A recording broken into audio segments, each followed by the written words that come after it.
superheroes fascinating. Take my favorite superhero. A pack of flash, only get trashed like a box of scraps. My last jacket takes shots of atomic gas. I've always been depressed, I just never showed it. I repress emotion like an apple like the worst opponent. I'm so insane, I think mixed with old shade. I'm on the beverage and smoke till remains. Y'all cheat, I'll eat you like green olives. My words are so deep, my speech drops to react.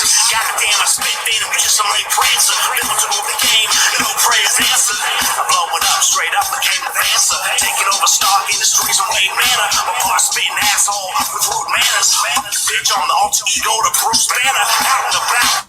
Hello. It's your main man, Sean Something to Write To Lewis, a.k.a. your friendly neighborhood Something to Write To, coming at you yet again, live again, just me and some friends, sitting here at episode number 25 of Living with My Wife, Batman and Hip Hop. Sitting to my left, I have my boy Bryce Benz, just coming to hang out and provide some commentary. And to my right, I have a special guest who has sat down with us on Let's Do an Interview.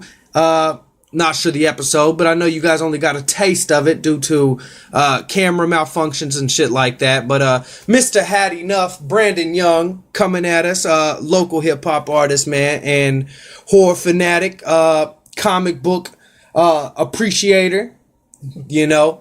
But what the fuck's up, guys? How are you? I feel like we've been here before. Pretty good.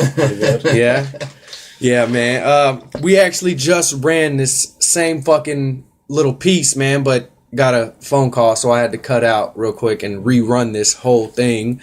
But man, I have been pretty busy lately. I just want to let you fans know real quick that this is why you guys are getting Living with My Wife, Batman and Hip Hop episode number 25 a little late. I was supposed to drop it Saturday. You didn't get the Best of Men Saturday or Sunday. Been going through a whole lot as far as my personal life, but I want you guys to know that we are trying our best to stay as consistent as possible with putting stuff up on the YouTube, on the Facebook, on the, not necessarily the Twitter, because I mean, I don't really do all the tweeting. Are you guys like tweets? I get nothing off of Twitter.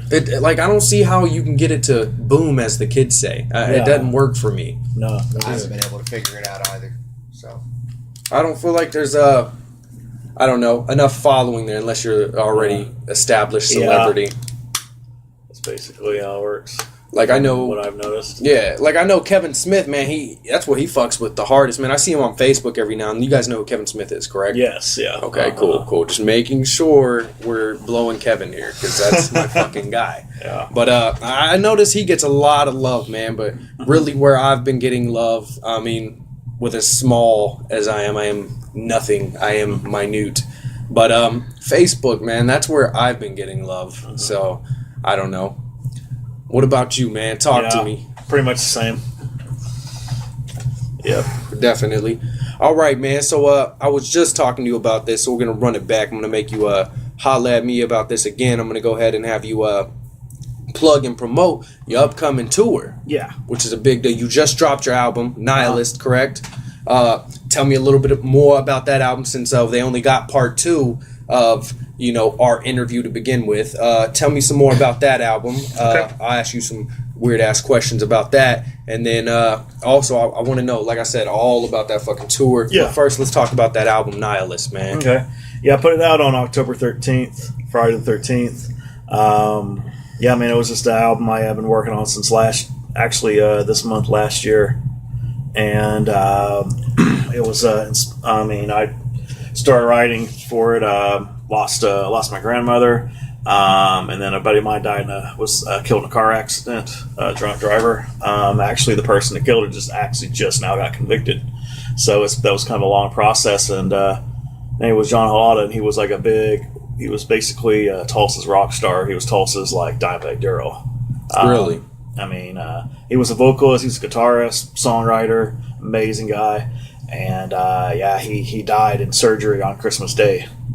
So Wow. That took the whole music scene by it was very tragic for everybody. I mean, we're still, like, kind of dealing with it. But there's been a lot of tributes. I know there was a tribute event for him. It went to his wife and his son. All the proceeds, and it was great. Like, we had a great turnout. They're doing one every year.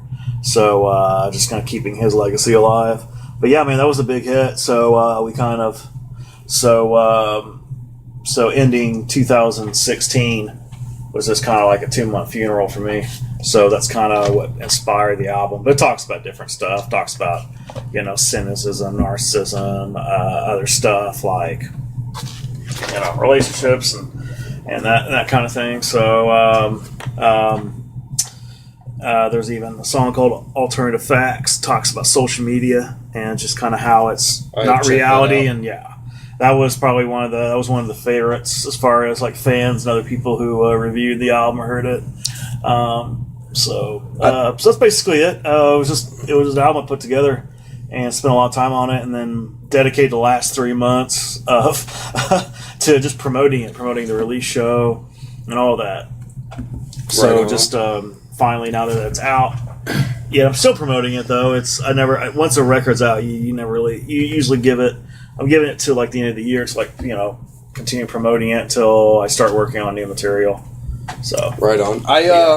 I didn't get you, man. I noticed a lot of these big, the Breakfast Club and shit like that. What are they? Radio shows. Yeah. Shade 4-5. Shade 4-5. Shade 4-5 is one of them. Yeah. A lot of them, man. They get these young hot cats, man. These fresh new artists or old artists, man, to bust freestyles. Correct. Right. I'm not gonna ask you to freestyle. Yeah. Because we're not on Let's Do an Interview. I told you last time that I was going to get you to do that. But what I will ask you to do, man, since I haven't necessarily got to jam the album yet, I haven't got to pick it up, and, I don't know if, our fans have got to check that out. Yeah. What about a couple nice bars from the album? What are your views on that, okay? Yeah, I'm cool with that. You look like you're fucking with that. Can we get some bars real quick? Just a couple bars, man. Nothing hot. Nothing too much, I mean. Let's see. I guess I can do this one. I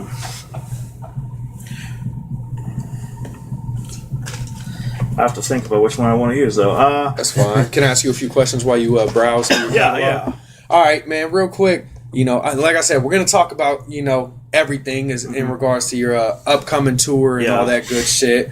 But are you the type of man when approaching the studio? Do you already have your shit in head? Are you a pen and pad kind of man? Are you a notepad on your phone kind of man? How do you like to go about it? Do you got all your shit locked in your brain like a tattoo, or what do you do? When I go to the studio, it's either like I have notepads, actual physical notepads, and then digital notepads like on my phone. That's cool. I will say I write. I would at least say 90% of what I write's on a notebook and like laptop. Right on. So I will say 90% of the time I'm typing. Now I'll write notes if I'm somewhere where I have pen and pad and I have an idea, I'll write it down.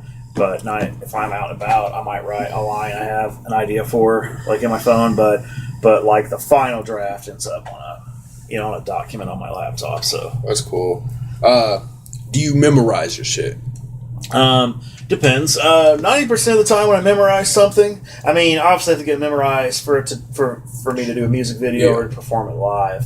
So a lot of me memorizing is me listening to the song over and over. But a lot of songs I'll end up memorizing from messing up over and over.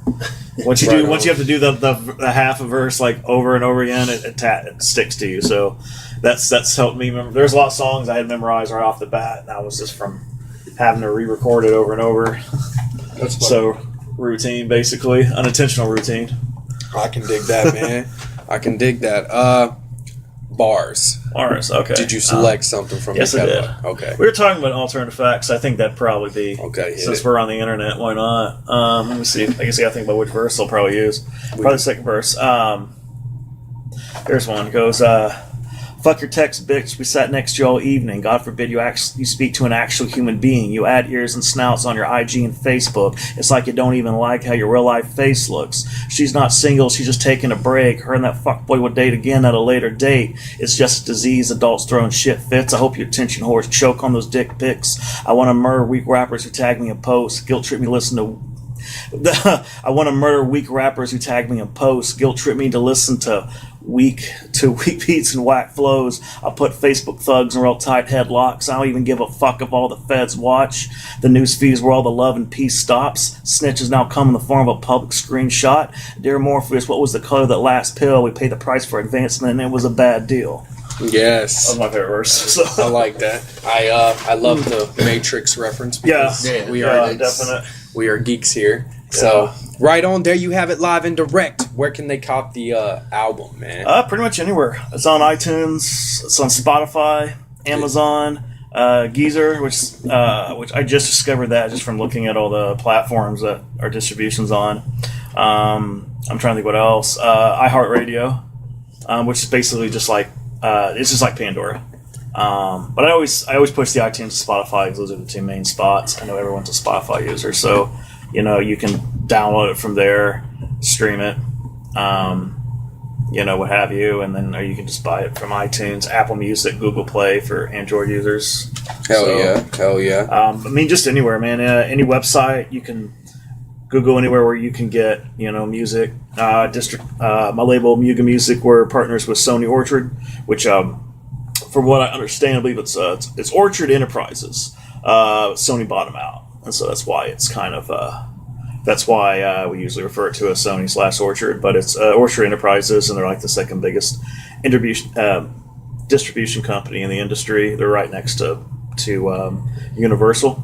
Yeah. And so we've been with them. I think it's been several months since we did that, and we've noticed a bigger reach.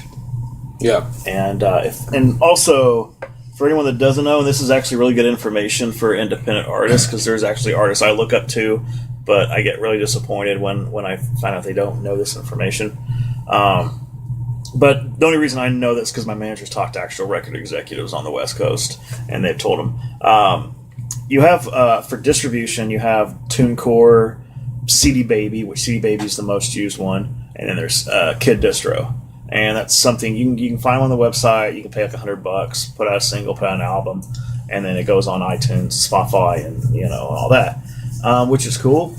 But record executives will not check out your music, or anyone in the industry. They will not check out your music, because when they find you on YouTube or whatever, it's going to tell you provided by CD Baby.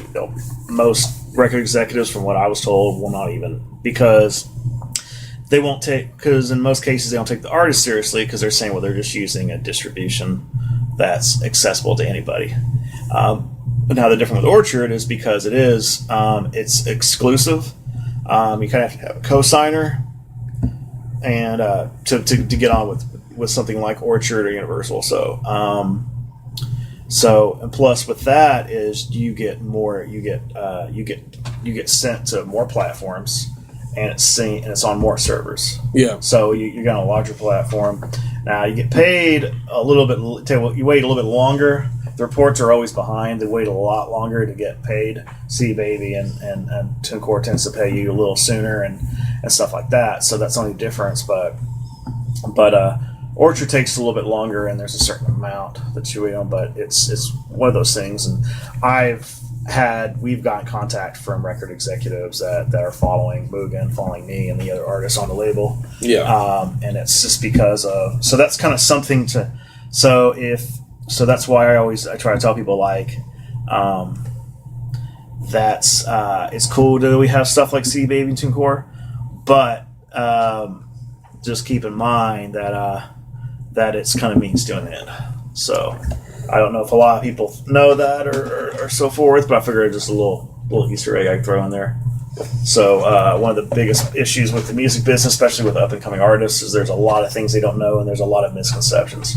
And I see a lot of, and I used to do it too. Trust me, I've done it the wrong way for many years, but if I could save some people that much trouble, then might as well. But yeah, there's a lot of misconceptions. There's a lot of things, a lot of misinformation. And just a lot of artists that come up and just are uneducated until they kind of really get educated. And so, but I'd hate to see other people like waste so much time when they could just be informed right out, early on. Right on. So, So yeah, there's that little piece of information. Man, since we're on the topic of upcoming artists and people that are new trying to figure this whole music scene out and all of that, what are your views on I don't know this? I am a very, I don't know, I guess a hater, a closed-minded individual when it comes to certain types of hip-hop, because I'm a hip-hop head, man. Yeah. But I feel there's a certain way things should be done. But that's because I'm closed-minded. And I sat down with you on Let's Do an Interview, man, and I had asked you a question similar to this, and I loved your answer. And it kind of, I don't know, opened me up a little bit. Kind of lubed it, spit on it a little bit, made me think a little bit differently. But when I hear cats like, I'm gonna get to my question in a second. When I hear cats like 21 Savage or what's his name, little. There's a lot of littles. Yeah, Lil Yachty, I think he goes by. But then they got this. I got a bad bitch with me. Ain't nothing. That shit going on. That mumble rap, which is fine. I automatically shut it out. Nah, fuck that. It's garbage, trash. If you're not coming with it lyrical or coming, I don't know, with more substance, I tend to shut it out. But you saved me in a sense. With my views on things. When I sat you down, I'm not quite sure what the question was exactly that I asked you. I think you asked me what was considered hip hop. So you're with me. You're on the same link, right? You know what the fuck I'm going. And I don't know if they got to see that on part 2, man, but just your views on new hip hop and old hip hop, and just music in general regarding the hip hop, man. What do you think, man, about these new cats when they? How do you feel as an MC? Because I feel you come with lyrics. You come prepared. You come with bars. I actually had a conversation with a friend of mine who is like an old school hip hop head, and the subject was Little Uzi Vert, who's actually the out of all of them that came out in the mumble rap era, he was kind of like actually the most successful. I think Little Yachty, when Savage is underneath him. I was kind of, and I only know these things because I research and I read about everything. I don't count anything out, regardless if I hate it, just because if you're, and that's because for me personally, and I told people this. I said the more I learn about the music business, the more I understand things I didn't like. Like I understand why my favorite musicians have sold out. I understand why. I understand why now musicians have done this and done that. And like I understand things a lot closer now. So it makes. But with all that being said, a buddy of mine who old school hip hop always hates the mumble rap, but he's getting into Little Uzi Vert. And then I asked him, well, why is that? Why? And he said to him it was he says, as a hip hop head, I have a problem with I'm listening for bars, wordplay, certain beats. And he goes, and that's not him. He goes, he's not hip hop. He's just another subgenre of rap. And he goes, his stuff is strictly melody and beats, And so he, I can't remember what songs, but played a couple songs, kind of give me his, and I kind of understood it more. And I said, I can't remember what song it was, but I said, melody wise, yeah, it was fine up until he started rapping, and then it was blah blah blah blah blah. Then it got to mumbling, and I'm like, And the funny thing is that he even pulled me up and said, there's actual lyrics. I was like, I don't doubt he's saying something. The reason why it's considered mumbling is because there's no emphasis. No effort, man. No emphasis. So I kind of, and he showed me this. He actually showed me a little research he did. Little Uzi Vert was actually the guy who started. He's actually the first one who did that kind of genre. Really? And so Lil Yachty, the guys kind of bit his. So, and I told him, I was like, well, mumble rap is not something you really brag about, being the innovator of, but I can kind of see. So I kind of understand what he said. Like it's appealing to a different demographic because but it's appealing to kids that are really going for a beat and maybe one catchy one-liner. Now, I believe that makes the lowest denominator a bigger audience, unfortunately. But anyway, he kind of explained that to me, so that I kind of understood. But I've never been a fan of it. I remember watching the Double XL Cypher where they kind of came out, and I just sat there and was trying to figure it out. Didn't they If all I could, just even DJ Drama looked like he didn't want to be there. Didn't they just look goofy, man? Yeah, Have you seen this? Okay. I mean, granted, the only thing that you can really defend it with is freestyling, but at the same time, it's stuff like I sent my bitch to get a diet soda or some shit. Like one of the guys said something And like that. I'm man, like, the way they were acting, they were just so into it. All of them boys were just they're just all like just so filling one another. I was just like, oh my gosh, please stop. Why are you doing this?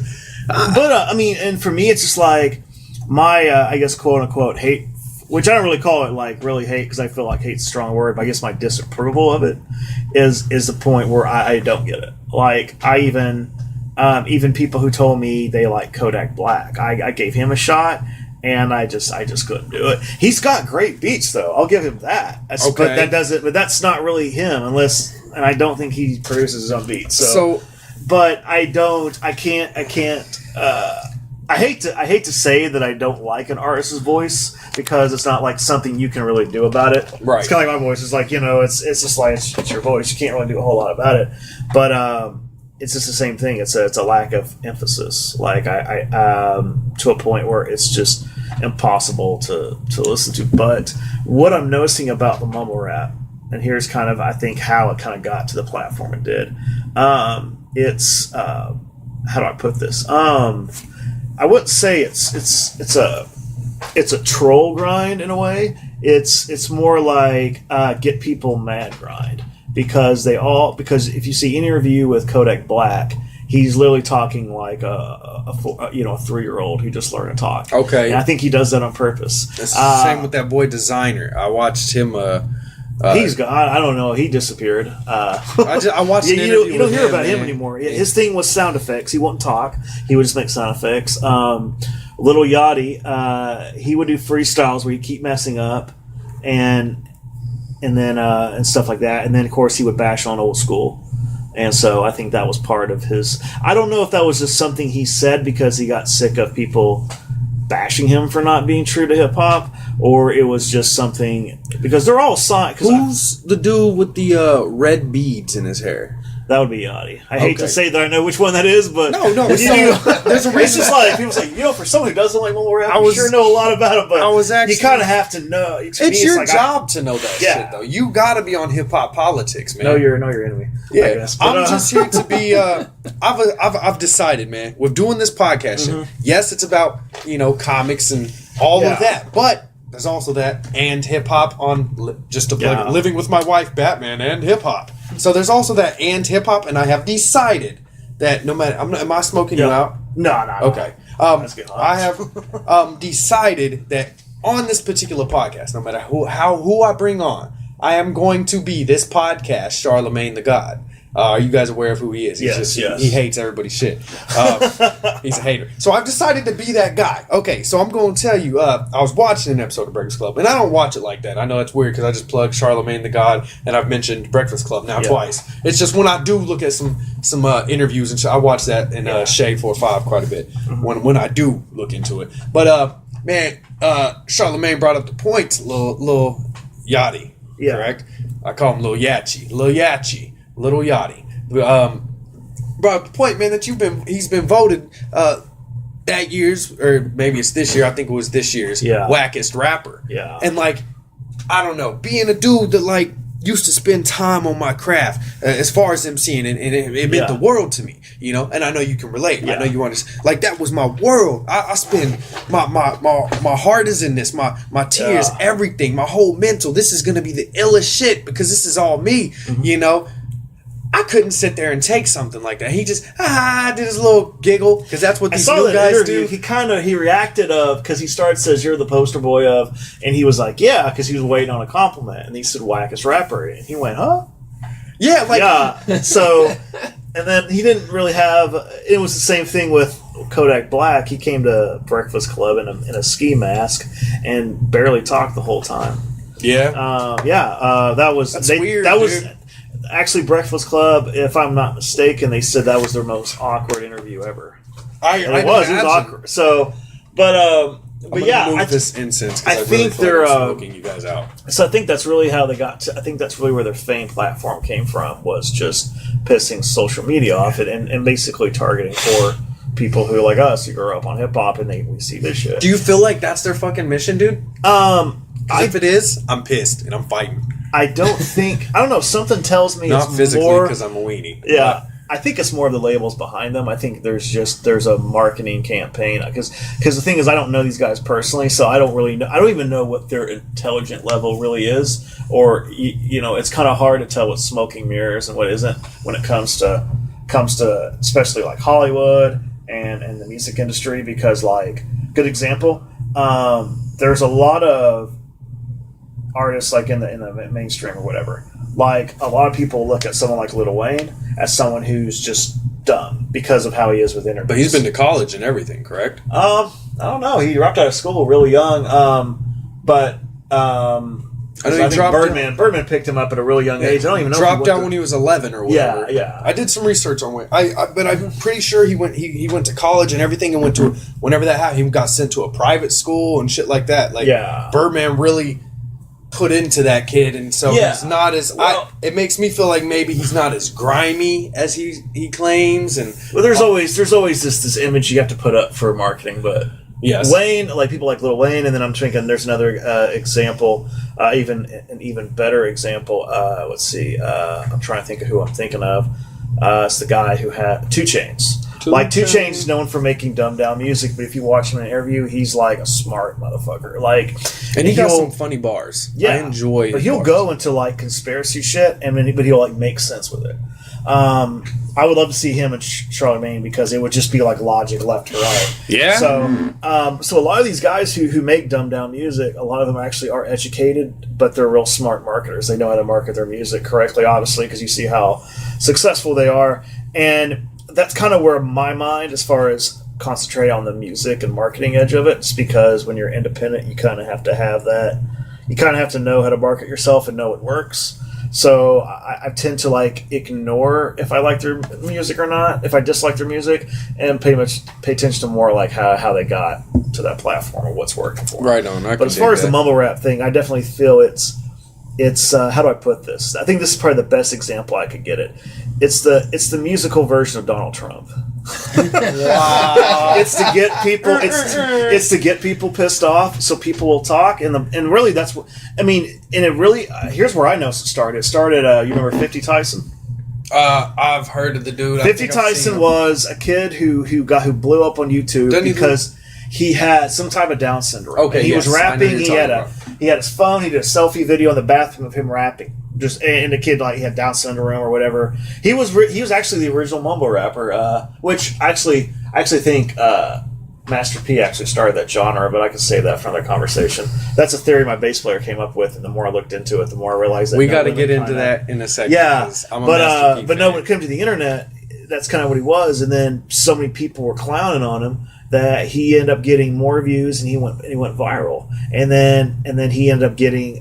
I can't remember if he got like a single or a record deal or something like that. But I know I can't remember which magazine. Some magazine put him on. They invested in him to do music videos and all this kind of stuff. And because the kid blew up so much that that record executives and people with money saw him as something who would make money.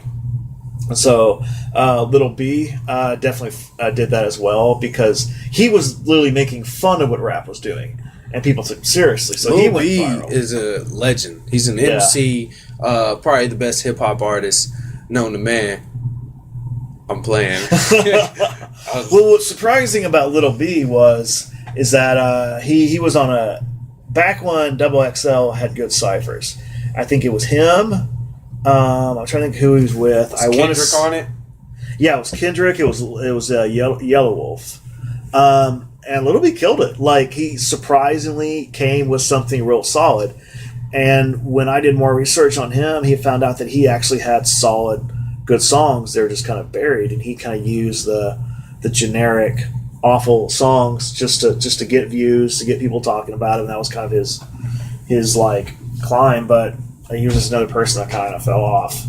So that's so I kind of noticed that. I think that's kind of So I think that's kind of where the industry saw, like, wow, you could put out terrible songs or do something that will piss off people, because they said people on the internet love to hate more than anything. Yeah. And so they will. But for me, I'm starting to notice that becoming a trend, and it's because right now you're seeing like some dude with an Uzi in a wedding dress, and that's going viral. Wasn't that And no one's saying anything good about it. People are like, "What the fuck is going on?" So it's like you're making songs are going viral. They're getting millions of views and all this kind of stuff over something that's confusing and Do you think these guys are geniuses, low key? Like they know? Oh yeah, absolutely. Either they are or the business people behind them, because especially when you look at guys like Kodak Black and Lil Yachty, some of those guys who are signed to labels, like I know Lil Uzi Vert signed to label. In fact, he was in the news because one of his songs, I can't remember what the name of the song is Tour X something like that. It had over, I think, a billion streams on Spotify, and he only got paid $900,000. Wow. And his record label took in at least a few mil. Wow. So that hit the news, reminding people, that some record labels will fucking make more money off of you than you'll make. And so now for some of us, 900,000 sounds great, but when you're realizing how much money your song generates, and then there's comments, people saying, "What? Don't sign record labels? Will fuck you." But the big question is, and this is where the music business knowledge comes in: how much did they invest in him? So how much of that was money they made back, and how much did they really profit?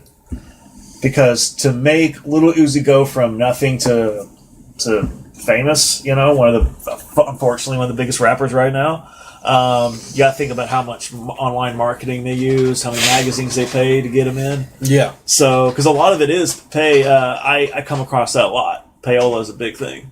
It's a big thing with radio, magazines, definitely with ads on like Facebook, Instagram, and so forth, YouTube. So to kind of get your name out, there's definitely some, unless you know somebody. World Star?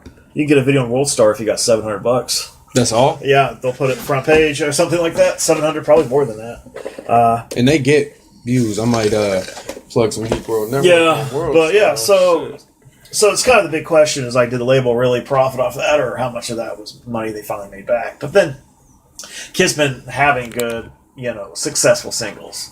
So it's one of those little things that I kind of look on a different perspective than most people, just because when you're involved, especially me involved with an independent label and learning more how the business works, there's a lot of things a lot of people don't think about.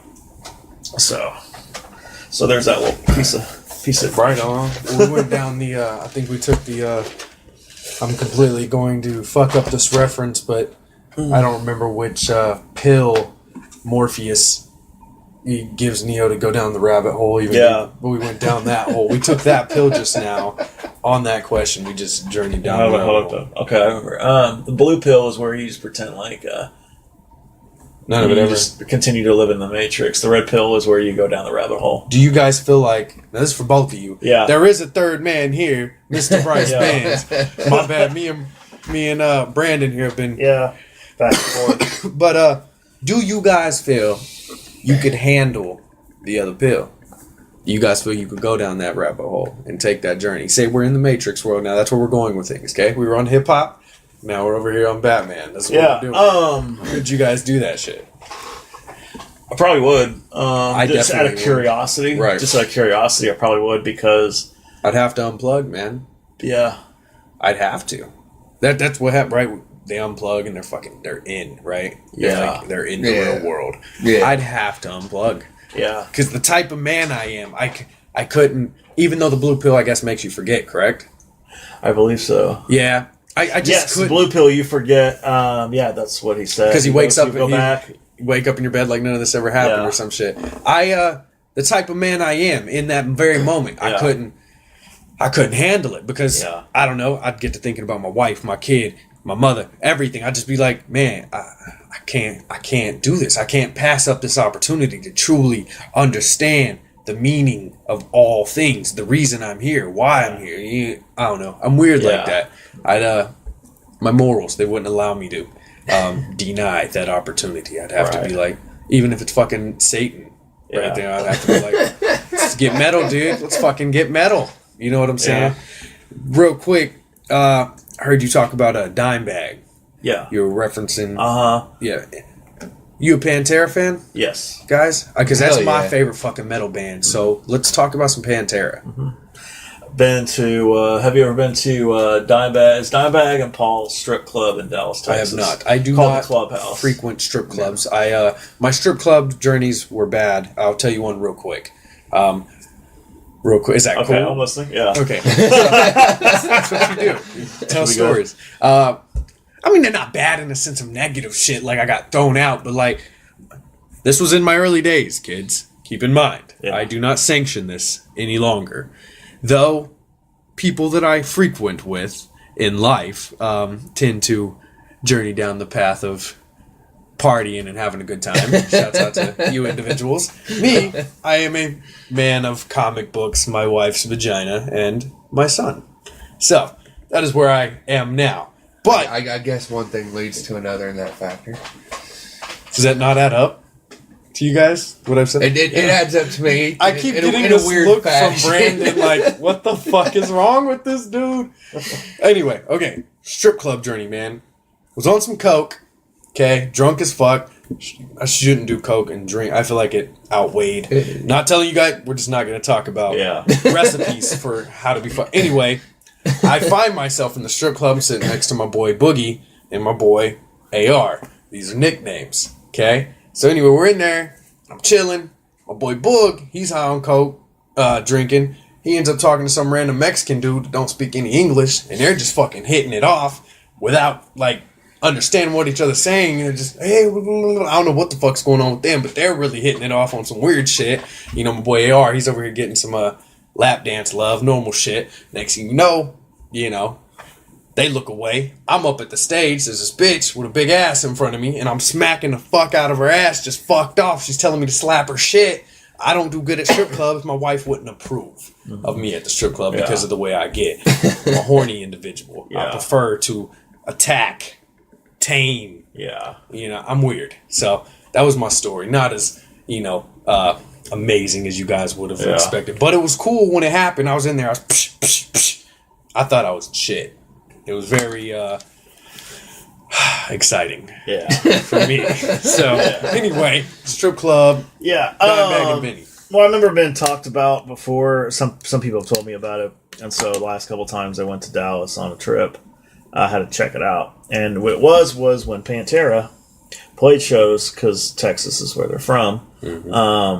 That was the venue I think Dimebag and his brother Paul owned, and so it was the after party for Pantera shows when they're, in Dallas, and so I know Paul still kind of. I'm not. I think he still owns it. In fact, I've heard that he makes frequent visits, something like that. But they have a whole memorabilia of Dimebag when you walk into the club.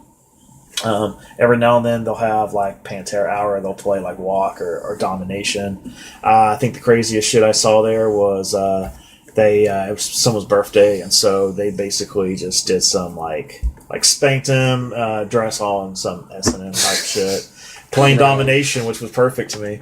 But it was, I mean, it's like a $20 cover to get in. It's definitely, it's after hours. It's all bring your own beer. They don't have a bar. So you bring your own shit. Sounds like a few places I've been. Yeah. So, I mean, it was cool. I mean, I could definitely tell it's a place that's been around for a while, but they seem to still have a good,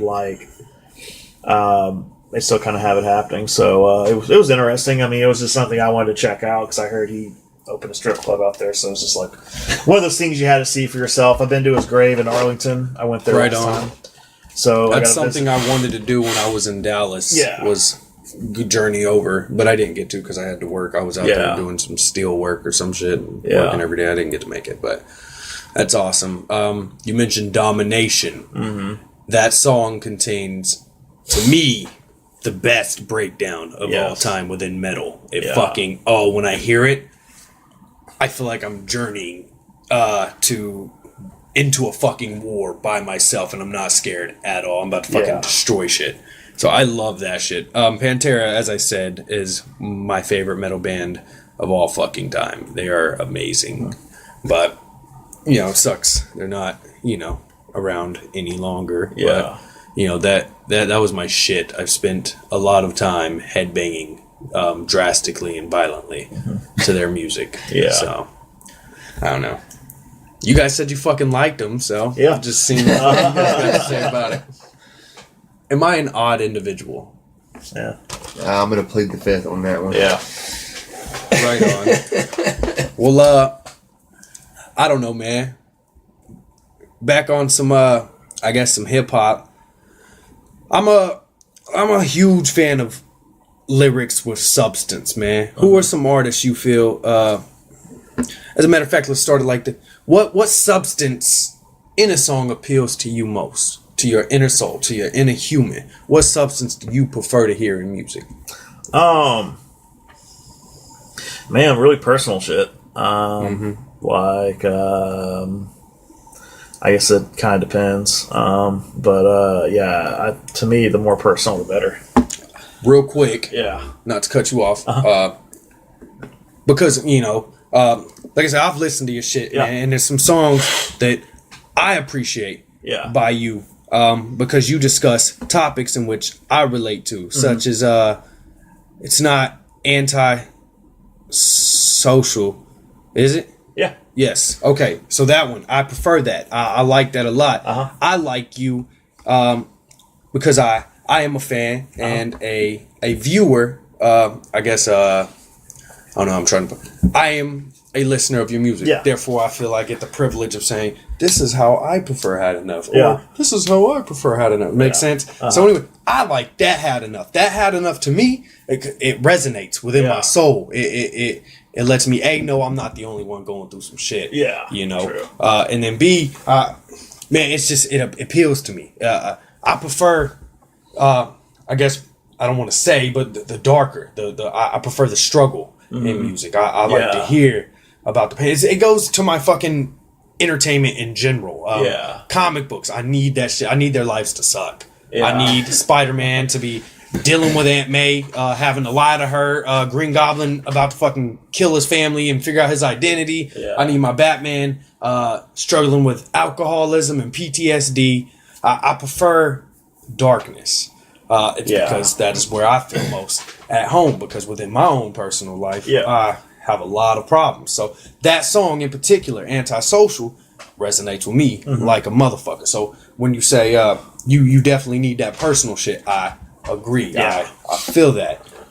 What about you, Bryce? What do you prefer when you hear music, man? When you hear hip hop music, what are you feeling? I've got to agree. The in-depth, personal. I listened to a couple of your songs earlier that Sean showed me, and they hit close to home. Me personally, I'm not a real big fan of hip hop for that reason, because most hip hop you hear nowadays is gangs, guns, drugs, and sex. Me personally, I'm a country boy. I'm not into all that shit anymore.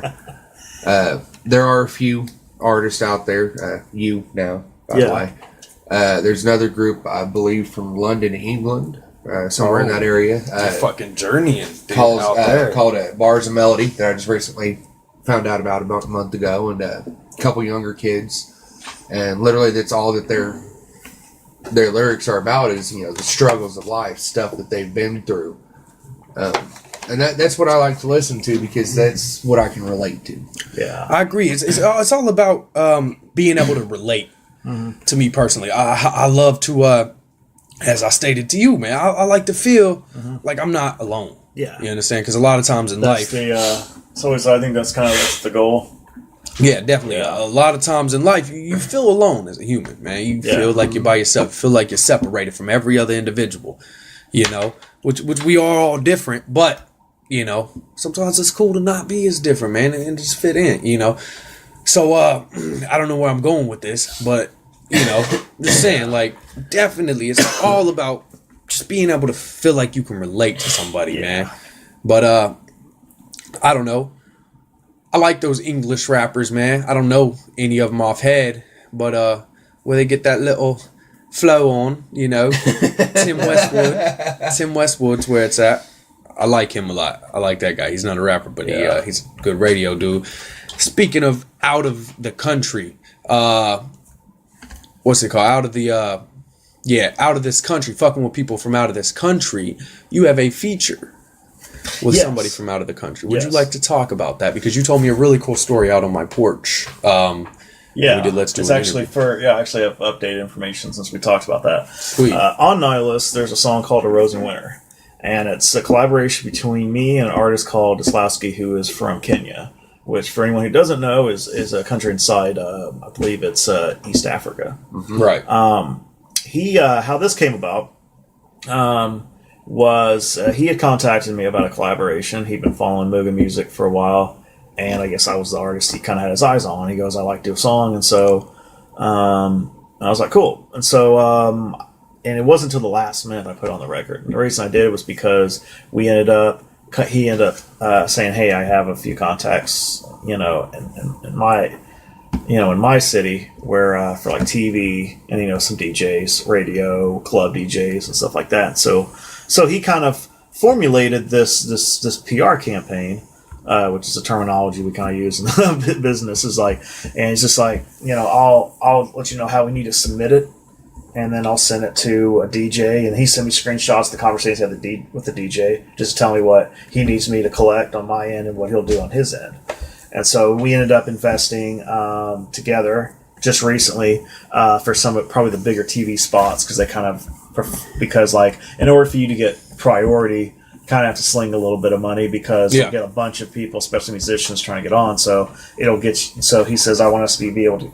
So for him to get an interview, talk about it. So he got to do one TV spot, which was like a talk show. It was kind of like how would I explain it? He sent me because he filmed it with his phone. It was because I was asking if there was like a live broadcast that they would do, and there wasn't one. So he filmed it from his TV. So it was kind of like just a normal like coffee talk show, like The View. It's pretty much like The View for males, so to speak, because it was him and a host. And so I couldn't really tell if their accents were thick or if they spoke in their language. Right on. That was the only thing, because there were a couple words. But of course, we're talking about a camera phone filming a TV. Right. So either way, I mean, I was actually kind of excited about the idea of having an interview and then something like a song of mine being discussed in a different language. Because I mean, you're not going to find a musician that doesn't want to be worldwide. Definitely. You know what I mean? So that's what we did. We did the song together, and then he said, "Let's do a music video." And so he got a video guy in his country. He did his shots right around his area. So emailed them to me, and I did my shots in my area. And since where he lives at, it's very nature-ish, like. And so I filmed around on my hill where I live at, which was, grass, forest, woods, and stuff like that. So I kind of told him, I usually do like darker videos, but I said I think I might go for like a brighter look, and it might be very nature oriented. And so that's what we did, and we got a good response on the video and on the song, and then he just went to work on as far as his PR campaign out there, and I mean, I got hit up by some fans in Kenya, so that's awesome. It got pretty well reviewed, and it's actually going to be something I might. Because here, I've never seen anyone do here a collaboration with someone from a different country. Right. And with the technology we have, it's actually pretty easy to do. Yeah.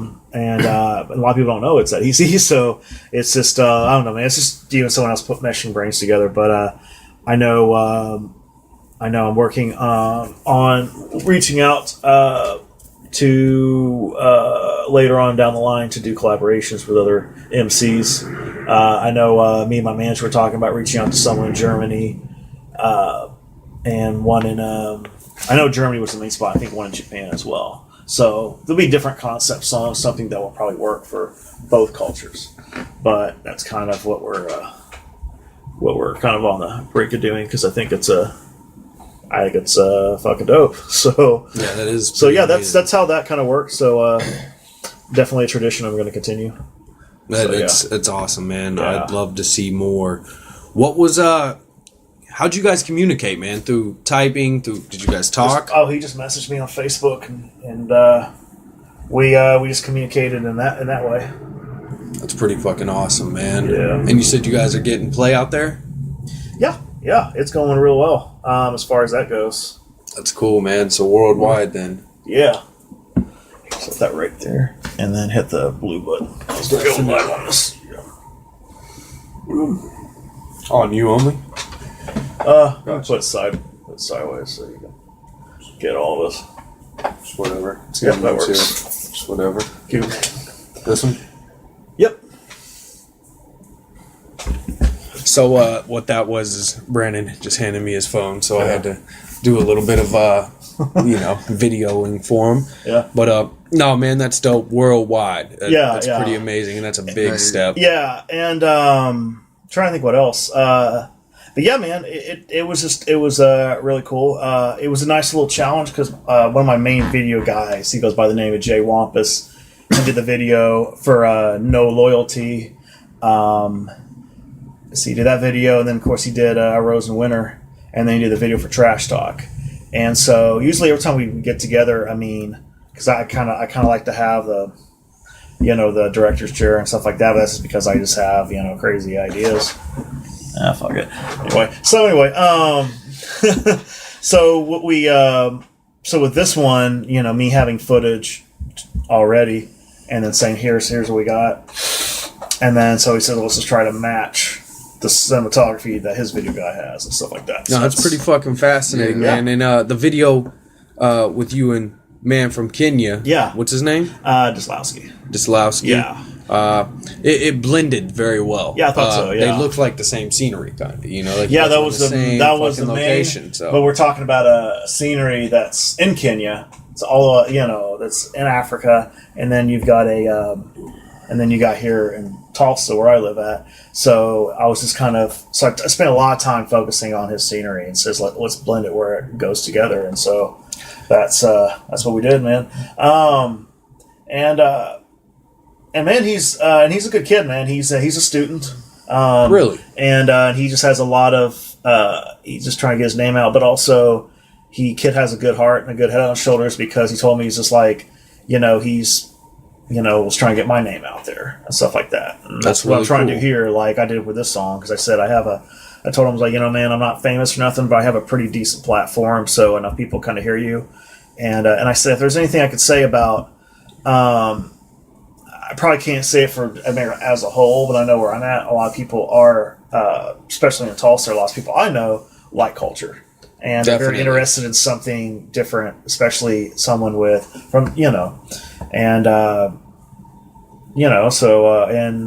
like how thick his accent was, because you could hear the African culture, like in his voice and stuff like that. So it's not two American MCs. You can tell there's a collaboration with different countries and stuff like that. And to me, it was cool because I think a female friend of mine he had reached out to, who liked the video and the song, and he was teaching her how I think some type of food that they cook in Kenya, because she was trying to learn different types of culture. That's fucking dope. So he'll reach and tell you about different kind of shit. So do you want to give him a plug? Where can people find him? Give him plug the name again. And, best thing I could do is spell his name. You can look him up on SoundCloud, because that's what I did.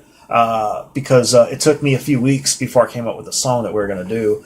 And like I said, it was at the very last minute is when I decided I was going to put on Nihilist, just because, for one, it did fit the vibe of the album, but on second, we're putting out a music video. We're going to spend a month promoting it, and that's the month I'm promoting Nihilist. It's just like, it needs to be on that record, so that way I'm, and also that's what Daslowski's doing out there, man. He's been telling people, he went on TV and told people about the record, and he's excited to be a part of it. So it's just one of those great moments where artists are working together.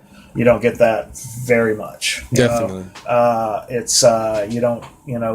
run into a lot of the me mentality, and in this era it's real bad. So when you get people who want to like scratch each other's backs and equally help each other out. That's what it's about. But yeah, I went on SoundCloud, listened to a couple of songs, so I kind of have an idea of what style he is, or for me, when I collaborate with other artists, I like to kind of bring something new out of them. I actually have a friend of mine who's an MC, and his stuff is very much like soulful, like 90s soulful beats. I put him on a dark song, And then I had someone else. I did at one point did more of a soulful song. This was back in 2014. And he was like, "Man, why'd you put me on a soulful beat?" Because that's what you rap on. I'm gonna put you on something different. So to me, but also I just like to pull something. I like to give artists a song or a concept that I know they can speak on a concept that's genuine to them, but also kind of bring something a little bit more out, more like you wouldn't be used to hearing. Takes them out of the box. Yeah, so I can dig that. But yeah, you look them up on SoundCloud. It's spelled Dasclauzy. How's it pronounced? How you say it? I think it's Dasclauzy. Yeah, I might have it wrong. Dasclauzy, I believe is how it's pronounced. Right on. One more time. Spell it. Dasclauzy. That's dope, man. That's real dope. International, doing big things, man. Yeah. Fascinating. Real quick after I light my Marlboro. I prefer Marlboro, man. Marlboro cigarettes. I feel those are. Here I go promoting terrible things again, dude. Marlboro cigarettes. One of my favorite comic book characters, Jesse Custer. He's a badass. You guys need to read Preacher. Quit playing around. It's horror oriented. I know you like horror. Yeah. It's very good. Anyway, he smokes Marlboro Red, so I'm just kind of trying to be him. You know what I'm saying? Not to knock Mr. Bryce here or anything on his menthol. You know, whatever. I just smoke cigarettes. John Wayne would smoke Marlboro Reds, but I smoke weed. Hey, I'm not going to complain on that one, man. I'm right there with you. This would be a meme. I never, you know what? There was even a time where I even tried to pick up a tobacco habit. That sounds weird, but it was a stressful part of my life, and everyone kept. I remember because for the longest time I was totally against smoking cigarettes, or tobacco, or nothing. I wouldn't. And people were like, that's like relaxation and stuff like that. I was like, nah, keep this shit away from me, you know. And then there was one point where the only time I would smoke is when I was drinking, which is pretty typical for non-smokers. Not all of them, obviously, but some of them who do. Oh, I'll smoke a cigarette when I'm drunk or something like that. And I've smoked Black and Miles off and on. It's the rapper thing, probably, but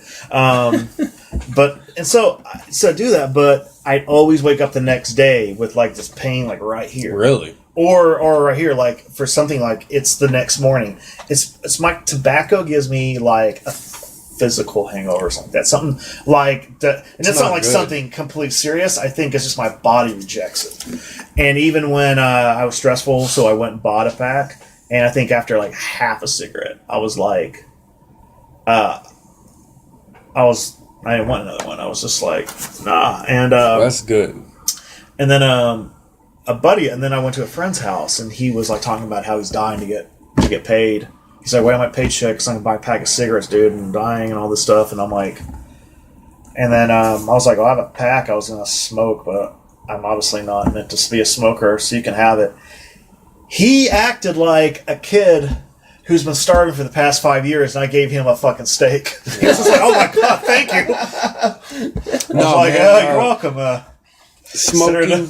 Smoking tobacco, it's a bad habit, you know? That's what I've been told. Yeah. You always hear it from, they're all like, was it? I say a lot of smart ass shit, but what I get told all the time, they're like, don't ever start. Or something it's bad for you, and I'm like, well, and you do it because something like that. No, I don't smoke cigarettes, man. Yeah.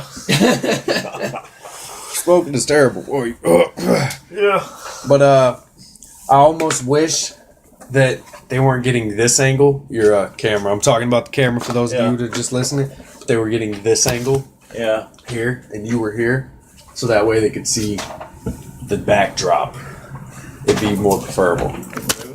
I mean, we don't have anything to set it on though, so it's all good. But I ain't even mad. We can continue to rock it like this. Usually, what I do is I rotate your phone. Guys, we are doing fucking visuals. Attempting to multitask.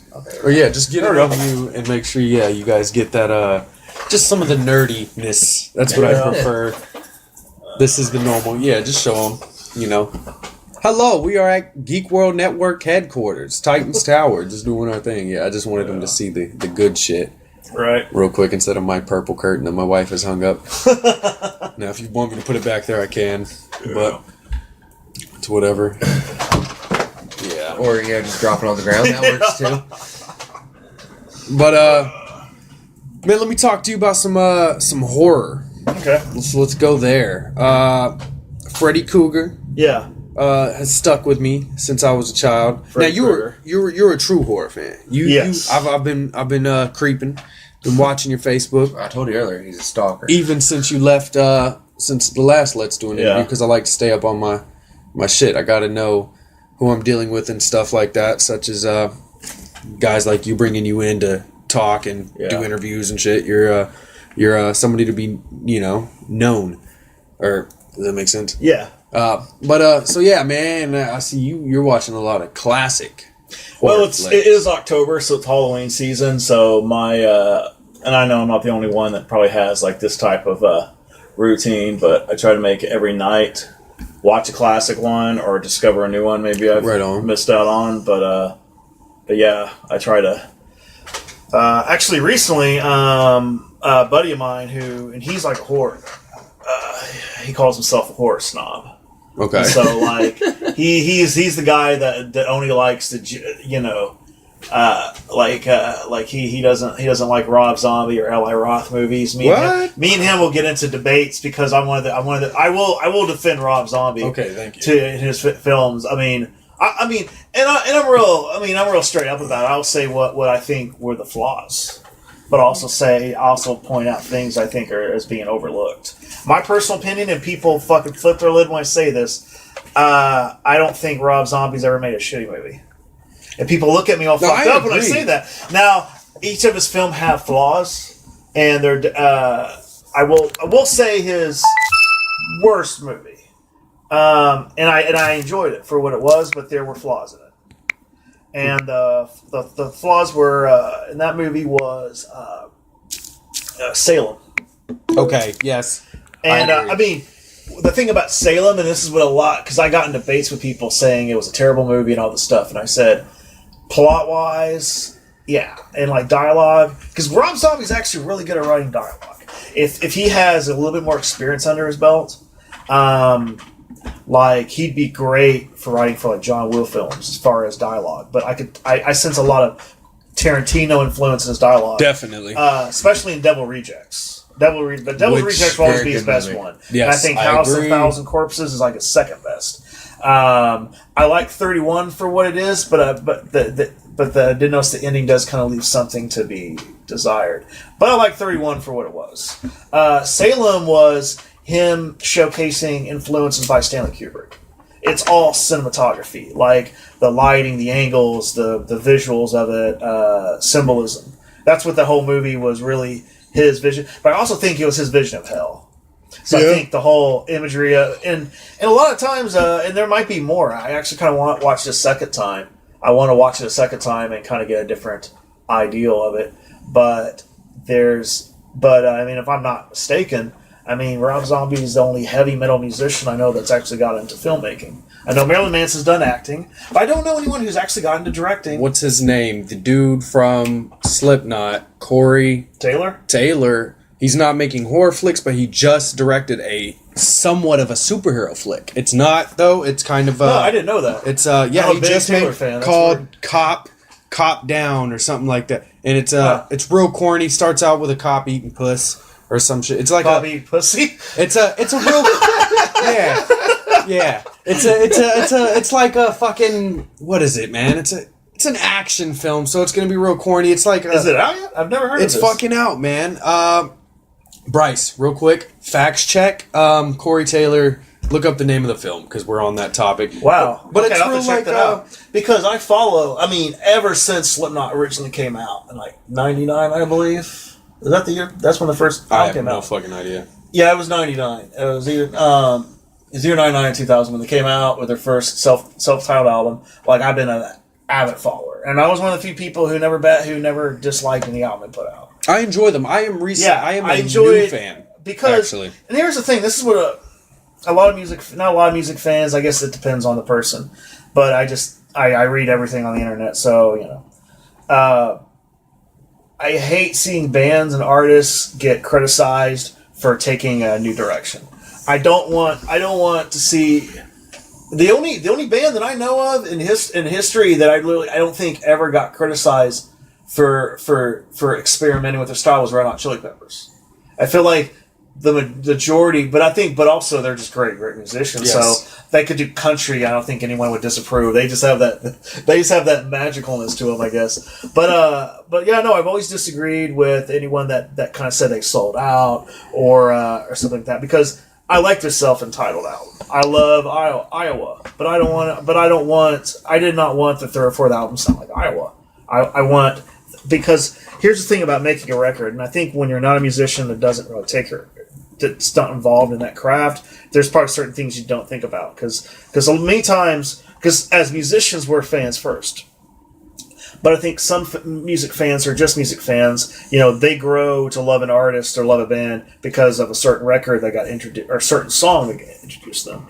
And so, but the thing about it is that record's always going to exist. So if that's the style, you like it, you can always go back to that. Definitely. And to me, it's just like, I fully believe Slipknot had progressed from there on. I think Corey became a better singer. Oh, dude. I think there's so I think they progressed. But anytime an artist or band puts out a new record, I want to hear a new direction. I don't want to, you know what I mean? Like, the same thing with Korn. Like, I've been a big fan of Korn since they came out. But I'm glad that Follow the Leader wasn't like issues. I want those because especially when you're an artist and you're like me. And you make concept records. You don't just put a bunch of random songs. You have a concept for it all to come together. Each record has to have a new direction. And that's just life. As a person, you grow. So you're not going to... Corey Taylor and Joey Jordison, they're not the same people they were when they first started Slipknot. Yeah. And especially now. I mean, definitely when the first album is, as they put, talks about them growing up. And so there was you're in a different mindset when you've been, when you're single, alone, probably homeless, broke. And then when you're rich, but maybe you're having problems at home. So you're going to write differently or something like that. Or you're dealing with the stress of the industry, shit like that. So I hate how artists are kind of being criticized when all they're doing is just growing. That's like someone telling me that you have to be 16 the rest of my life. It's like, no, you can't be 34. I was like, motherfucker, if I could still be 16... Probably still be. Okay, take that back. 21. I won't age past 21. I'll be good there. Right on. If I had control over that. So no, I think art should always be, and I just believe if you're a true fan, But then again, people have different tastes, so some people just don't. But for me, it's just like it has to be really, really bad for me to dislike a new direction. Good example. I didn't like the direction that U2 took. I'm a huge fan of U2. When when Sunday Bloody Sunday, that's like my shit. Now I did like the direction they did, and this is pretty good. This is Batman and hip hop. Batman Forever soundtrack. They did a song called "Hold, Throw Me, Kiss Me, Kill Me." If U2 had stayed that direction, that was really dope for them to, because U2 did that song. Yeah, that was their song. I did not know that. But even after that, they tried to appeal to pop and today's genre. They changed the way they look. But I think that's the reason why U2 just became a band that a lot of people hate. Same thing with Nickelback. People love Nickelback when they first came out. I don't give a fuck what nobody says. When they came out with... I love Nickelback. I don't care. Yeah. And that's what's funny. And I put them in the same category as U2. Because now Nickelback, when they first came out, I'm trying to think what the song it was. It got overplayed on the radio. This is how... Fuck, what's the name of that song? Nickelback? Yeah, what's the single they came out? And this is how you remind me of what when that came out, I did not know anybody that wasn't fucked with that song. That's my shit, dude. I will call anyone out. I did not know anybody that wasn't fucking with that song. However, Go ahead. Sorry, but don't want to take you off your... But after that, they started making generic songs and stuff like that. I think that's when people started. But then, of course, they got bigger and bigger and bigger. But anyway, I'll leave it at that. But with U2 U2 had one of those things where they were a band, probably longer than probably any of us been born. I mean, so you're a band that's continuing as a band through different generations. So remember Billy Idol tried to kind of evolve his style. Yes. Because he's a guy who was big in the 80s and was, and then I think, what was it? He tried to do the Liberty Spikes because he tried to continue to appeal to the punk rock look. So there's a lot of artists that try to evolve to the times. And I think maybe it just comes from like being an older generation and you're trying to still appeal to like the younger generation coming in. Definitely. Which I kind of feel is the mistake. I feel like it should be you and because for me, I've always been me. I've never written music with an audience in mind. It was always just for me. I said, well, this is kind of what I think should be out. This is how I want to express myself. So, and I just promote it, and I'll just let it appeal to whoever. I get a lot of I've had some of my rapper friends who say like how I never like to play my music really around a lot of people. I never freestyle or I never jump at cypher opportunities. Very rare do I do. The only time I do if it's a live setting, if I'm into it. But like, and one of my rapper friends even said this. It's like, dude, you're like the only rapper I know, including myself, that doesn't go around telling people that we rap. And for me, it's just like, if I'm not in the studio or if I'm not in a business setting or I'm at a show, really, I just like to fucking enjoy life. I don't need to be in everyone's face saying, hey, you should check out my music. I carry my business cards with me in case it comes in a conversation. We'll talk. I mean, there's times I'll talk about music. I might be at like work or something like that, and then someone will bring up. Let's say someone brings up Bone Thugs-n-Harmony. I said, "Oh yeah, I opened up for him last year or something like that." Really? Yeah, and I'll have the video of me playing at Kane's Ballroom for like thousands of people and stuff like that. And I was like, "Yeah," and then, "Oh, you do music?" Like it comes into a natural conversation. I'm not forcing you to know who I am and what I do and stuff like that because in many cases I kind of like the normal life a little bit. And that's really the only thing that got me into relationships was to have a normal life. And until you find out the bitch is crazy and then you gotta get out of that. Or something like that. Or like, I gotta get out of this. So that's kind of my thought process on that. I can dig it. Yeah. Did you figure out what that movie's called? Yeah, it's called and that's Corey Taylor that made it, or is Yeah. it another member of Slipknot? I typed in Corey Taylor movie Cop Down, and it brought up Officer Down, made in 2016. So yeah, man, it's like a corny ass action movie, man. Like I said, it starts off with not that eating pussy's corny at all, but it's one of those like, I don't want to give it the Die Hard, I don't want to throw it in with Die Hard because to me, Die Hard's fucking the best action movie. Man, I would say by you far. can't compare anything to Die Hard. But it's corny. It's as if Quentin Tarantino made Die Hard. Okay, it's what's the movie with the vampires? George Clooney. From Dusk Till Dawn. That's corny, man. But I love it. I love Tarantino. Yeah. He's amazing. If I ever have a documentary, I want him to make my documentary, and it's not going to be true at all. I want it to all be a lie and full of bullshit. But anyway, yeah, it's real corny, man. As if Tarantino made Die Hard. Picture Tarantino making Die Hard. That's Officer Down. I gotta check. Okay, what's it called again? Officer Down. And it's Officer. Okay, I'll remember that. it's a DOWNE. So it was all right. I didn't watch the whole thing. I'm not gonna lie. My wife, she only puts up with so much dumb shit. So, but real quick, man, tell us about your upcoming tour. Upcoming tour. It'll be in December. Still booking it right now. We have a few dates already confirmed. So doing a show at Vanguard called Winterfest. So it'll be circled around that. Right on. So yeah, man. Just working on it. My label mate, known as Savior Worldwide, is joining me on the tour. And so yeah, man, we're just in the final stages of booking it. We only got a few dates left.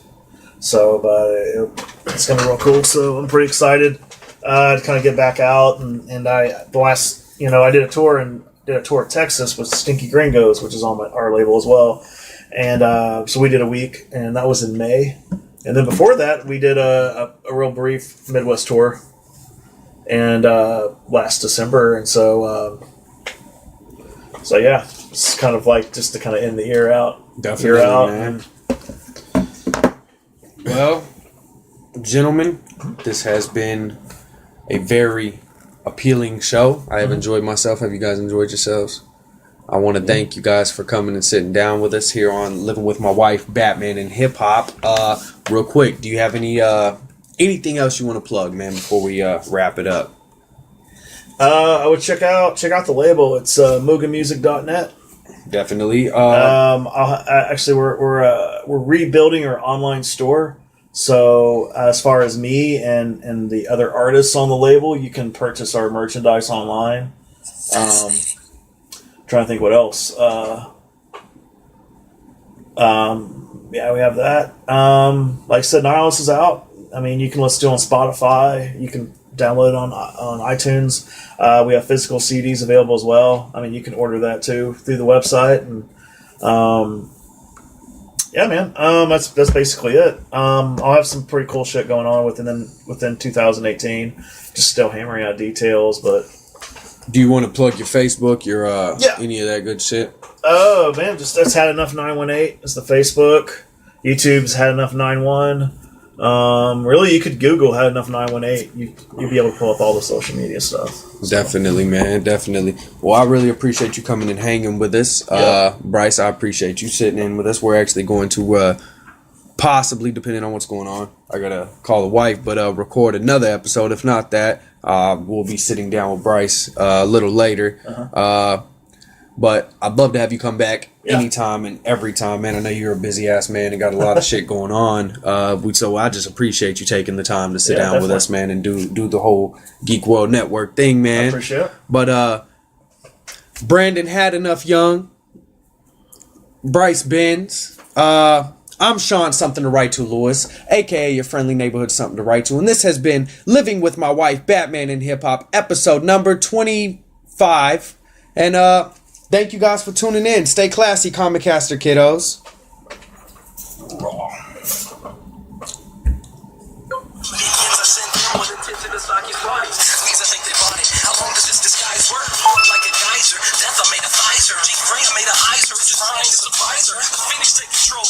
Try to find her, but fishing ain't inside her. Professional time slider. Bull has them chasing a wet goose while I twerk. Now twerk, beezy, beezy, twerk. Twerk, twerk, beezy, beezy, twerk. Take all the pain, drown it in a cesspool. My skin's black and red, call me Deadpool. Escape my grip, it's only cause I let you. Critics throwing shit like a Walmart restaurant. I'm a smart kid, Holly Quinn, and got temper. So this fucking murder, where the Scott Summers. Born in the 80s with hair metal and I rock. Real quick, I just want to take the time to tell you guys can find us on Facebook at Comicaster, on YouTube at Geek World Network, on Twitch at Geek World Network, on Twitter at Geek World Network, Instagram at Geek World Network. Be sure to check us out. Thank you guys for tuning in.